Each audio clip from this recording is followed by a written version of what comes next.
Mari kita berdoa. Bapa kami di dalam surga, terima kasih untuk hari yang baru, minggu yang baru. Terima kasih untuk segala anugerah-Mu, penyertaan-Mu, kasih setia-Mu yang Engkau nyatakan dalam kehidupan kami. Terima kasih Tuhan, musim berganti, tetapi kasih setia Tuhan tidak pernah berkesudahan atas kehidupan setiap kami. Terima kasih Bapa, kami menyerahkan ibadah kami pada pagi hari ini dalam tangan Tuhan. Dan kami berdoa untuk firman yang akan kami renungkan bersama-sama. Mohon Tuhan boleh berbicara kepada kami lewat kebenaran-Mu, dan tolong hamba-Mu dengan segala kelemahannya, supaya Tuhan memakai untuk bisa menjelaskan firman-Mu. Dengarkan doa kami Bapa, di dalam nama Tuhan Yesus Kristus kami berdoa. Amin. Silakan duduk. Shalom, selamat pagi jemaat yang dikasihi oleh Tuhan. Salam merdeka untuk kita semuanya. Bapak Ibu yang dikasihi Tuhan, mulai minggu ini kita akan belajar dari satu kitab yang baru dari Perjanjian Lama, yaitu kitab 1 Samuel. Kitab 1 Samuel adalah sebuah kitab yang sangat menarik dalam Perjanjian Lama. Bahkan bisa dikatakan sebuah kitab favorit. Mengapa? Karena di dalamnya, di dalam kitab ini penuh dengan kisah pertempuran para hero, para pahlawan. Kisah tentang percintaan dan juga tentang pengkhianatan. Ada banyak intrik, ada banyak politik yang ada di dalam kitab 1 Samuel ini. Bapak Ibu Saudara, kitab 1 Samuel itu bisa dibagi menjadi 3 bagian. Fase pertama hingga fase ke-8 itu bicara tentang kehidupan Samuel yang dipanggil Tuhan menjadi seorang nabi. Kemudian dari fase ke-16, fase ke-9 sampai fase ke-15 itu berbicara tentang kebangkitan Saul dan juga kejatuhan Raja Saul. Kemudian sisanya, yaitu mulai dari fase ke-16 sampai fase ke-31, itu adalah kisah tentang Daud dan juga akhir dari kehidupan Raja Saul. Bapak Ibu yang dikasihi oleh Tuhan, salah satu tema utama yang terus muncul di dalam kisah atau di dalam kitab 1 Samuel adalah tentang pentingnya hati. Kalau kita membaca fase pertama sampai fase terakhir dari 1 Samuel, ada satu kata penting yang selalu muncul dalam kitab ini, yaitu tentang hati. Tentang pentingnya hati di hadapan Tuhan. Pertama Saudara, ketika Hana berdoa kepada Tuhan untuk meminta seorang anak, dikatakan ia berdoa dalam hatinya. Pasal 1 ayat 13 mengatakan, dan karena Hana berkata-kata dalam hatinya, dan hanya bibirnya saja bergerak-gerak. Kedua, ketika Hana menyanyikan lagu pujian, ia memulainya dengan berkata di dalam pasal 2 ayat pertama. Lalu berdoalah Hana, katanya, hatiku bersukaria karena Tuhan. Lalu ketika Tuhan mengutus seorang nabi untuk menghakimi keluarga Imam Eli, Tuhan berkata di dalam 1 Samuel pasal 2 ayat 35. Dan aku akan mengangkat bagiku seorang imam kepercayaan yang berlaku sesuai dengan hatiku dan jiwaku, dan aku akan membangunkan baginya keturunan yang teguh setia, sehingga ia selalu hidup di hadapan orang yang kuurapi. Dan ketika Saul itu berpaling dari Tuhan, lalu Samuel berkata kepadanya di dalam 1 Samuel pasal 13 ayat 14, tetapi sekarang kerajaanmu tidak akan tetap. Tuhan telah memilih seorang yang berkenan di hatinya, dan Tuhan telah menunjuk dia menjadi raja atas umatnya, karena engkau tidak mengikuti apa yang diperintahkan Tuhan kepadamu. Dan ketika Tuhan mengutus Samuel untuk mengurapi Daud menjadi raja, Tuhan berkata kepada Samuel di dalam 1 Samuel pasal 16 ayat 7 demikian. Tetapi berfirmanlah Tuhan kepada Samuel, janganlah pandang parasnya atau perawakan yang tinggi, sebab aku telah menolaknya. Bukan yang dilihat manusia, yang dilihat Allah. Manusia melihat apa yang di depan mata, tetapi Tuhan melihat hati. Dan sebetulnya masih banyak ayat yang lain lagi. Semua ini menekankan kepada kita tentang pentingnya hati di hadapan Tuhan, dan bagaimana Tuhan mementingkan hati kita di hadapannya. Dan khususnya melalui kehidupan Samuel, kita akan melihat bagaimana hati Samuel itu di hadapan Tuhan. Bapak Ibu Saudara, kitab 1 Samuel itu dimulai dengan krisis yang dihadapi oleh umat Israel. Umat Israel pada waktu itu hidup dalam krisis, Saudara. Masa ini, kitab 1 Samuel itu adalah masa transisi dari zaman raja-raja dari zaman hakim-hakim menuju kepada zaman raja-raja. Dan dikatakan pada waktu itu terjadi kekacauan yang luar biasa. Terjadi kemerosotan moral yang luar biasa di antara umat Tuhan. Kitab Raja-Raja diakhiri dengan kalimat yang berkata demikian. Pada zaman itu tidak ada raja di antara orang Israel. Setiap orang berbuat apa yang benar menurut pandangannya sendiri. Dan Bapak Ibu Saudara, Tuhan ingin mengubah kondisi ini. Tuhan ingin melakukan sebuah transformasi. Dan Tuhan akan melakukannya melalui seorang tokoh, yaitu namanya Samuel. Tetapi kisah Samuel tidak dimulai dengan Samuel. Kisah Samuel itu dimulai dengan seorang perempuan, yaitu namanya Hana, yang adalah ibu dari Samuel. Saudara, apa yang kita ketahui tentang Hana ini, saudara? Kalau kita membaca perikop ini, kita akan mengetahui bahwa Hana memiliki sebuah pergumulan yang sangat berat di dalam hatinya sebagai seorang wanita. Dia mandul, dia tidak bisa melahirkan anak. Dia hidup di dalam pergumulan dan juga dia hidup dalam penderitaan. Dan di dalam perikop ini kita belajar bagaimana Hana membawa pergumulannya ke hadapan Tuhan di dalam doa. Bagaimana Hana membawa segala penderitaannya kepada Tuhan di dalam doa. Dan melalui Hana ini, hari ini kita akan belajar tentang pentingnya doa di hadapan Tuhan. Pentingnya doa dalam hidup kita. Mengapa kita harus berdoa di hadapan Tuhan? Ada 3 hal yang saya akan ajak kita renungkan melalui perikop kita hari ini. Hal yang pertama yang akan kita renungkan adalah kita tidak selalu dapat menyelesaikan masalah orang lain, termasuk masalah kita. Itu yang akan kita lihat dari ayat pertama hingga ayat ke-8. Bapak Ibu Saudara, mengapa kita harus berdoa? Mengapa kita harus berdoa? Kita harus berdoa, kenapa? Karena kita tidak selalu bisa menyelesaikan masalah dalam hidup kita. Kita tidak selalu bisa fix our problem dan juga fix another people problem.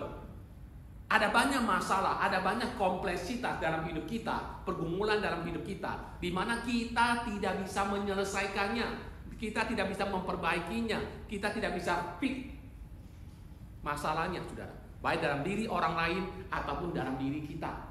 Baik dalam keluarga kita ataupun keluarga orang lain. Itu sebabnya, saudara, kita dipanggil untuk apa? Untuk menyatakan segala pergumulan kita itu kepada Tuhan di dalam doa. Jadi hal pertama yang kita ingin pelajari adalah bahwa kita tidak selalu bisa menyelesaikan masalah dalam pergumulan kita atau dalam kehidupan orang lain.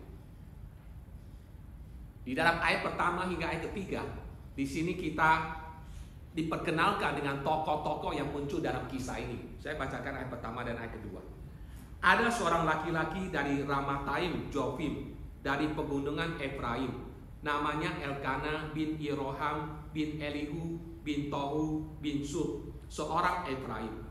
Orang ini mempunyai 2 istri, yang seorang bernama Hana dan yang lain bernama Penina. Penina mempunyai anak, tetapi Hana tidak. Saudara, siapakah orang-orang ini? Siapakah tokoh-tokoh ini? Pertama, kita diperkenalkan dengan seorang laki-laki namanya Elkana. Dia adalah keturunan dari suku Lewi dan dikatakan dia adalah seorang yang takut akan Tuhan. Dan dikatakan bahwa dia punya 2 istri. Istri pertama namanya adalah Hana. Dan mungkin karena sekian lama menikah dengan Hana, lalu Hana tidak bisa memberikan keturunan bagi Elkana, akhirnya Elkana mengambil istri kedua namanya Penina. Dan Penina bisa melahirkan anak laki-laki dan anak perempuan untuk Elkana. Ayat ketiga memperkenalkan kita dengan tokoh utama lainnya. Dikatakan, orang itu dari tahun ke tahun pergi meninggalkan kotanya untuk sujud menyembah dan mempersembahkan korban kepada Tuhan semesta alam di Silo. Di sana yang menjadi imam Tuhan ialah kedua anak Eli, Hofni dan Pinehas. Saudara, setiap tahun Elkana pasti membawa keluarganya ke Silo untuk beribadah kepada Tuhan. Dan di Silo itu ada kemah, tabur perjanjian Tuhan berada, rumah Tuhan berada. Jadi setiap tahun Eli pasti bawa keluarganya untuk beribadah kepada Tuhan di Silo. Dan dikatakan yang menjadi imam yang melayani waktu itu adalah Eli dengan kedua anaknya, Hofni dan Pinehas. Lalu di bagian ini kita juga diperkenalkan dengan Tuhan. Dikatakan apa? Tuhan semesta alam, the Lord Almighty. Ini adalah nama Tuhan yang unik, yang pertama kali diperkenalkan di dalam kitab ini, di bagian ini, saudara. Menyatakan tentang Tuhan yang berdaulat, berkuasa atas langit dan bumi. Itu namanya the Lord Almighty, Tuhan semesta alam. Jadi Bapak Ibu Saudara, ayat pertama hingga ayat ketiga memperkenalkan kita dengan beberapa tokoh yang penting, yaitu Elkana, seorang suami yang baik, seorang Hana, yaitu istri yang mandul, Penina, yaitu istri kedua, seorang istri yang subur, yang bisa melahirkan banyak anak, dan juga diperkenalkan dengan Hofni, Pinehas, Imam Eli, dan juga memperkenalkan kepada kita tentang Tuhan alam semesta. Ayat keempat hingga ayat ke-8 memberitahukan kepada kita pergumulan masalah yang dihadapi oleh Hana. Apa masalah yang dihadapi oleh Hana? Saudara, saya bacakan ayat keempat hingga ke-8. Pada hari Elkana mempersembahkan korban, diberikannya kepada Penina istrinya dan kepada semua anaknya laki-laki dan perempuan masing-masing sebagian. Meskipun ia mengasihi Hana, ia memberikan kepada Hana hanya satu bagian, sebab Tuhan telah menutup kandungannya. Tetapi madunya selalu menyakiti hatinya, supaya ia busa, karena Tuhan telah menutup kandungannya. Bapak Ibu Saudara, kemandulan dari Hana itu menjadi pergumulan yang berat bagi dia. Sebagai wanita, dia merasa gagal. Sebagai wanita, ia merasakan sakit dan pedih karena ia tidak bisa memberikan keturunan bagi suaminya, saudara. Dan karena dia tidak bisa memberikan keturunan bagi suaminya, akhirnya suaminya mengambil istri yang lain, yaitu mengambil perempuan kedua, Penina, untuk menjadi istrinya. Sekarang cinta kasih dari Elkana itu sudah berbagi antara Hana dan antara Penina. Dan dikatakan, saudara, Penina ini ternyata bisa memberikan anak keturunan bagi Elkana, memberikan keturunan anak-anak laki-laki dan juga anak perempuan untuk Elkana. Setiap tahun keluarga ini pergi ke Silo untuk beribadah kepada Tuhan. Seharusnya syukur tahunan atau korban syukur tahunan di Silo itu menjadi momen sukacita karena pergi untuk beribadah kepada Tuhan. Tetapi setiap tahun itu adalah hari yang paling menyedihkan bagi Hana. Setiap tahun kepergian ke Silo untuk beribadah kepada Tuhan itu menjadi beban berat, penderitaan bagi Hana. Mengapa? Karena sebab di dalam bagian dari ibadah itu ada daging korban yang akan dibagikan kepada anggota keluarga. Dan dikatakan Elkana memberikan bagian porsi yang melimpah kepada Penina dan kepada anak-anaknya, laki-laki dan perempuan. Sedangkan kepada Hana, karena dia tidak bisa memberikan keturunan untuk Elkana, hanya diberikan satu bagian.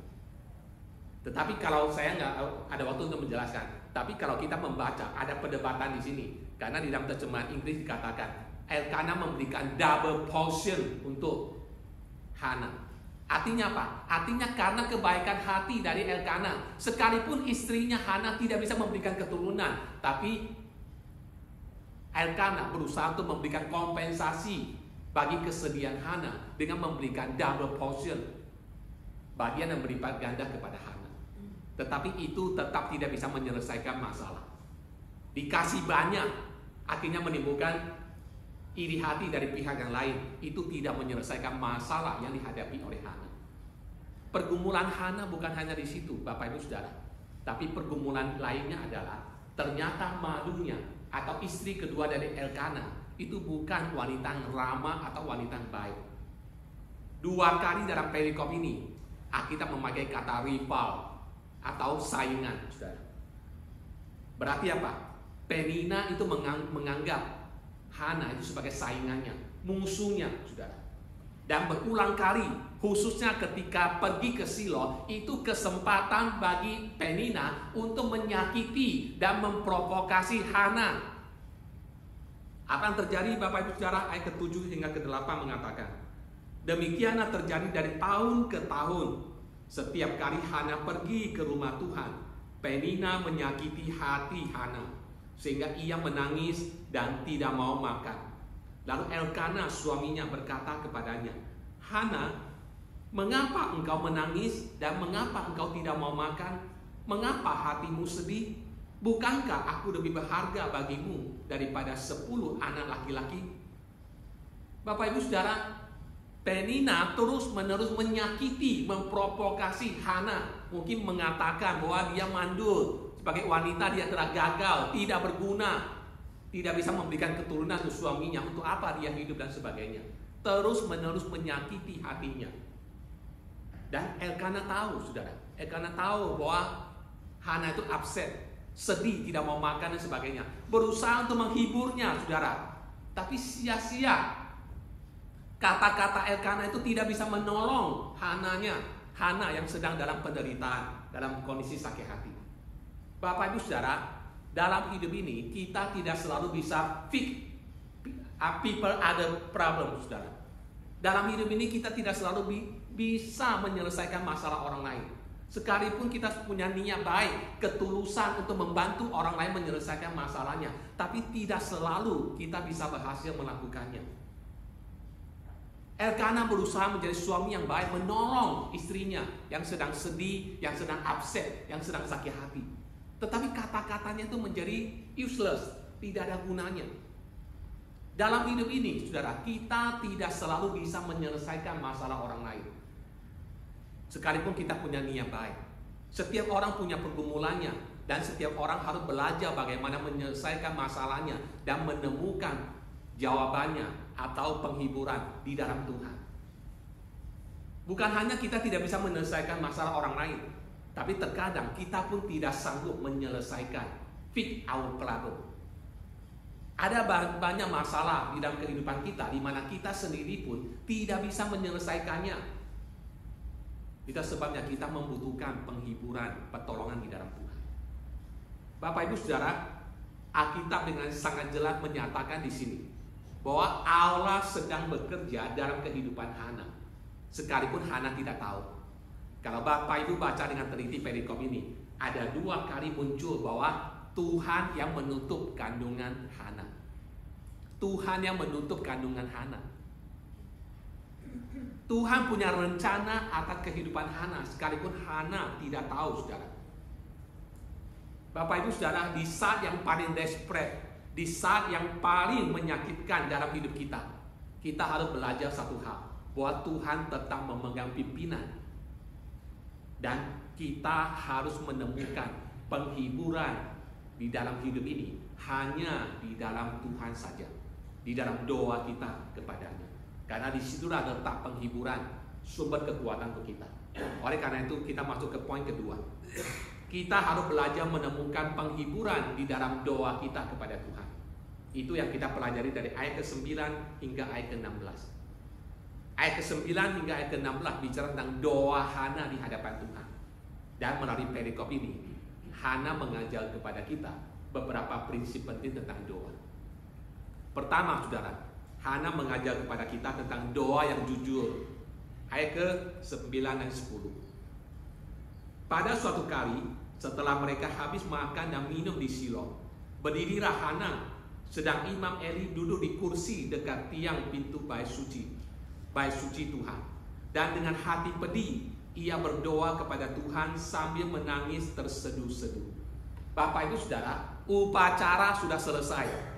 Semua orang sudah selesai pesta, selesai makan. Tetapi saudara, Hana begitu upset dan sedih sehingga dikatakan dia tidak makan apa-apa. Dia tidak makan apa. Selama ibadah itu, upacara itu, dia tidak makan apa-apa. Dan puncaknya dikatakan apa? Kemudian ia sudah tidak tahan, ia kemudian bangkit berdiri dan dia masuk ke rumah Tuhan. Lalu dengan menangis terseduh-seduh, ia berdoa kepada Tuhan. Apa dia lakukan? Dia mencurahkan segala isi hatinya, segala pergumulannya, segala kekesalannya, segala sakit hatinya kepada Tuhan. Doa yang jujur, saudara. Di hadapan Tuhan kita tidak perlu berpura-pura seperti orang lain. Di hadapan Tuhan kita datang kepadanya apa adanya. Ketika kita marah, kita nyatakan kemarahan kita di hadapan Tuhan. Ketika kita upset, kita nyatakan upset kita kepada Tuhan. Ketika kita kecewa, kita nyatakan segala kekecewaan, segala sakit hati kita kepada Tuhan. Di dalam doa, kita belajar jujur. Dan itu dilakukan oleh Hana di sini, saudara. Dia mencurahkan segala isi hatinya. Dia mencurahkan segala pergumulannya, kesakitannya, dan penderitaannya kepada Tuhan. Hana mengajar kita tentang doa yang jujur di hadapan Tuhan. Kedua, saudara, Hana mengajar kita tentang doa yang sungguh-sungguh. Ayat ke-11. Kemudian bernasarah ia, katanya, Tuhan semesta alam, jika sungguh-sungguh engkau memperhatikan sengsara hambamu ini dan mengingat kepadaku dan tidak melupakan hambamu ini, tetapi memberikan kepada hambamu ini seorang anak laki-laki, maka aku akan memberikan dia kepada Tuhan untuk seumur hidupnya, dan pisau cukur tidak akan menyentuh kepalanya. Saudara, pada waktu Hana berdoa minta seorang anak kepada Tuhan, dia berdoa dengan sungguh-sungguh. Bahkan dia membuat sebuah nazar dan janji di hadapan Tuhan. Kalau Tuhan memberikan anak laki-laki kepadanya, kalau dia diberikan kesempatan untuk bisa melahirkan anak, maka anak itu dia akan persembahkan kepada Tuhan. Bukan untuk satu waktu, tapi seumur hidupnya, biarlah dia melayani Tuhan. Itu doa yang sungguh-sungguh. Ketiga, Bapak Ibu Saudara, Hana mengajar kita tentang doa yang kuat, doa yang solid, doa yang teguh di hadapan Tuhan. Ayat ke-12 hingga ayat ke-16. Saya bacakan ayat 12 hingga 14. Ketika perempuan itu terus-menerus berdoa di hadapan Tuhan, maka Eli mengamati mulut perempuan itu. Dan karena Hana berkata-kata dalam hatinya, dan hanya bibirnya saja bergerak-gerak, tapi suaranya tidak kedengaran, maka Eli menyangka perempuan itu mabuk. Lalu kata Eli kepadanya, berapa lama lagi engkau berlaku sebagai orang mabuk? Lepaskanlah dirimu daripada mabukmu itu. Saudara, keteguhan hati di dalam doa dari Hana dinyatakan di sini dengan mulutnya yang bergerak. Dia hanya mulutnya bergerak, tapi sesungguhnya dia sedang berdoa di dalam hatinya. Imam Eli salah sangka, dikiranya si Hana ini sedang mabok anggur, maka dia menegurnya, saudara. Tetapi kemudian kita melihat Hana protes. Hana berkata di dalam ayat ke-15 dan 16. Tetapi Hana menjawab, bukan tuanku, aku seorang perempuan yang sangat bersusah hati. Anggur ataupun minuman yang memabukkan tidak ku minum, melainkan aku mencurahkan isi hatiku di hadapan Tuhan. Janganlah anggap hambamu ini seorang perempuan dursila, sebab karena besarnya cemas dan sakit hati, aku berbicara demikian lama. Saudara, Hana berdoa dalam hatinya, sehingga Eli mengira dia sedang mabuk. Tetapi Tuhan tahu apa yang ada di dalam hati Hana. Tuhan tahu Hana berdoa dalam hatinya, dan Tuhan melihat keteguhan hati dari Hana. Bapak Ibu Saudara, Hana mengajar kepada kita teladan tentang doa yang benar di hadapan Tuhan. Bapak Ibu Saudara, Hana bukan hanya mengajar kita tentang doa yang jujur, doa yang sungguh-sungguh, doa yang teguh. Tapi jangan lupa, Hana juga mengajar kita tentang hidup yang diubahkan oleh doa. Hidup yang diubahkan oleh doa. Perhatikan ayat ke-18b. Ada kalimat mengatakan demikian. Lalu keluarlah perempuan itu, ia mau makan dan mukanya tidak muram lagi. Saya bacakan sekali lagi. Ayat ke-18b. Lalu keluarlah perempuan itu, artinya Hana. Ia mau makan dan mukanya tidak muram lagi. Bapak Ibu Saudara, perhatikan di sini. Tuhan belum menjawab doa Hana. Hana berdoa minta seorang anak laki-laki kepada Tuhan. Tuhan belum jawab doanya. Tapi selesai berdoa dikatakan apa? Hana langsung wajahnya berseri, tidak muram lagi. Dia kemudian mau makan. Apa yang kita pelajari di sini, saudara? Terkadang Tuhan menjawab doa kita bukan dengan memberikan hal-hal yang kita minta kepadanya. Saya ulangi, terkadang Tuhan menjawab doa kita bukan dengan memberikan hal yang kita minta kepadanya, tetapi dengan apa? dengan terlebih dahulu mengubah hidup kita, diri kita. Terkadang Tuhan menjawab doa kita dengan terlebih dahulu mengubah diri kita, mengubah pikiran kita, dan mengubah hati kita. Karena hati kita dan hidup kita jauh lebih penting daripada hal-hal yang kita minta kepada Tuhan. Dan itu yang dialami oleh Hana. Tidak lagi penting apakah Tuhan menjawab doanya atau tidak. Mengapa? Karena dia sudah menemukan penghiburan di dalam Tuhan. Dia sudah menemukan rasa aman di dalam Tuhan. Dia sudah menemukan ketenangan di dalam Tuhan. Ini adalah rahasia doa di hadapan Tuhan, saudara. Dalam doa bukan soal apakah kita minta Tuhan kabulkan atau tidak. Tapi dalam doa adalah apakah kita menemukan kepuasan, ketenangan, rasa aman di dalam Tuhan atau tidak. Karena hidup ini doa kita bukan soal permintaan kita dijawab Tuhan. Tapi yang penting adalah apakah kita menyadari bahwa hidup kita, hati kita itu jauh lebih penting daripada permintaan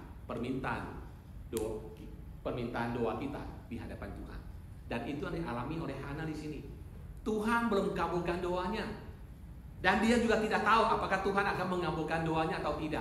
Tapi dia sudah menemukan rasa aman ketika dia curhat kepada Tuhan, ketika dia menyatakan segala pergumulannya kepada Tuhan, sakit hatinya kepada Tuhan, kemarahannya, kekecewaannya kepada Tuhan. Setelah dia tumpahkan semuanya itu, dia langsung plong. Tuhan sudah menghibur hatinya. Tuhan sudah memenuhi hatinya. Sekalipun Tuhan belum jawab doanya, dia sudah puas. Dia sudah merasa tenang. Bapak Ibu Saudara, itu sebuah prinsip yang sangat penting untuk kehidupan kita. Bukan soal doa kita dijawab oleh Tuhan atau tidak, tapi apakah kita menemukan kepuasan, ketenangan, kedamaian di dalam Tuhan atau tidak. Hana menemukan penghiburan di dalam doanya kepada Tuhan.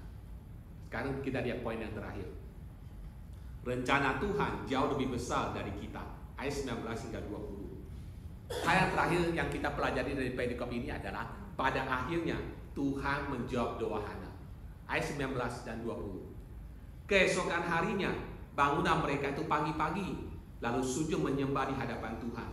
Kemudian pulanglah mereka ke rumahnya di Rama.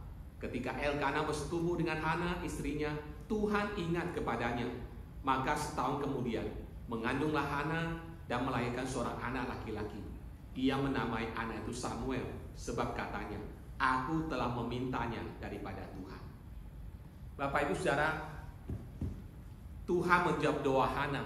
Oleh karena doa Hana itu adalah bagian dari desainnya Tuhan, bagian dari rencana Tuhan. Tuhan menjawab doa Hana bukan sekedar karena itu ada permintaan dari Hana, tapi Tuhan menjawab doa Hana karena doa Hana itu juga menjadi bagian dari rencana Tuhan. Untuk apa? Untuk masa depan bagi bangsa Israel. Karena Tuhan akan melakukan transformasi, perubahan atas masa depan bangsa Israel. Tuhan akan mengubah bangsa Israel dengan apa? Dengan membangkitkan seorang namanya Samuel. Supaya melalui Samuel, Tuhan pakai dia untuk mengurapi Raja Saul. Kemudian mengurapi Daud, seorang dikatakan berkenan di hati Tuhan.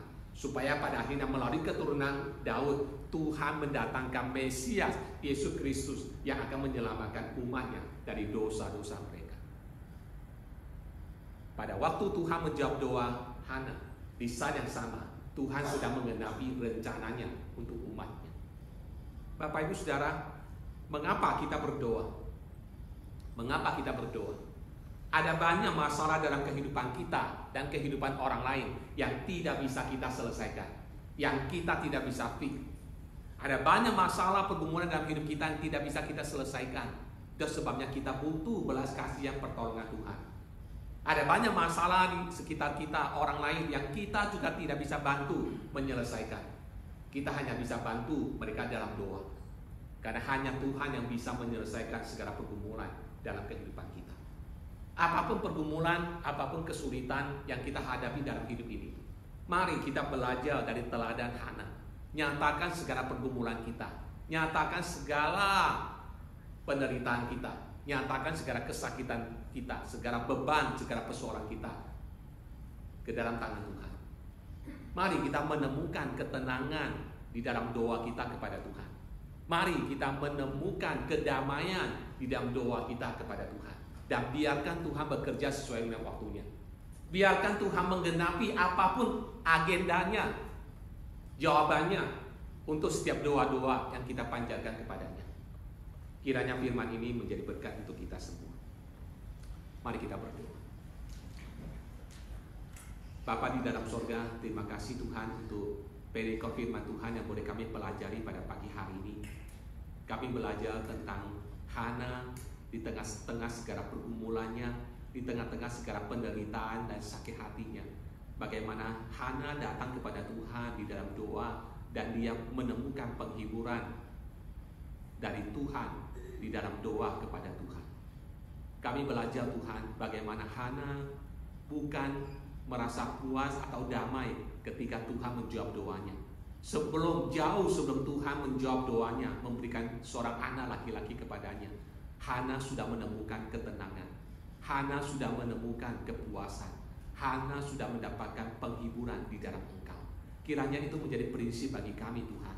Karena dalam hidup ini bukan soal doa kami dijawab, keinginan kami dikabulkan. Karena yang penting di hadapan Tuhan ada diri kami dan hati kami.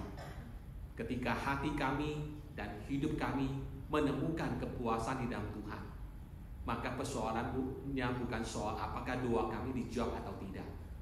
Karena kami percaya Tuhan punya rencana, Tuhan punya agenda, Tuhan tahu apa yang terbaik untuk setiap kami. Apapun Tuhan pergumulan hidup yang kami alami saat ini Tuhan, baik kehidupan kami pribadi, keluarga, dan ataupun kehidupan dari orang-orang yang kami kasihi. Seringkali kami memiliki kerinduan untuk menolong mereka Tuhan, tetapi seringkali kami sadar kami tidak bisa melakukannya. Ada keterbatasan, ada ketidakberdayaan dalam diri kami. Tapi ajar kami untuk menyadari bahwa doa bisa melakukan segala hal. Ajar kami untuk berdoa, ajar kami untuk bisa menyatakan apapun pergumulan kami ataupun pergumulan orang lain di dalam doa kepada Tuhan. Terima kasih Bapa, dengarkan doa kami. Dalam nama Tuhan Yesus Kristus kami berdoa dan bersyukur. Amin.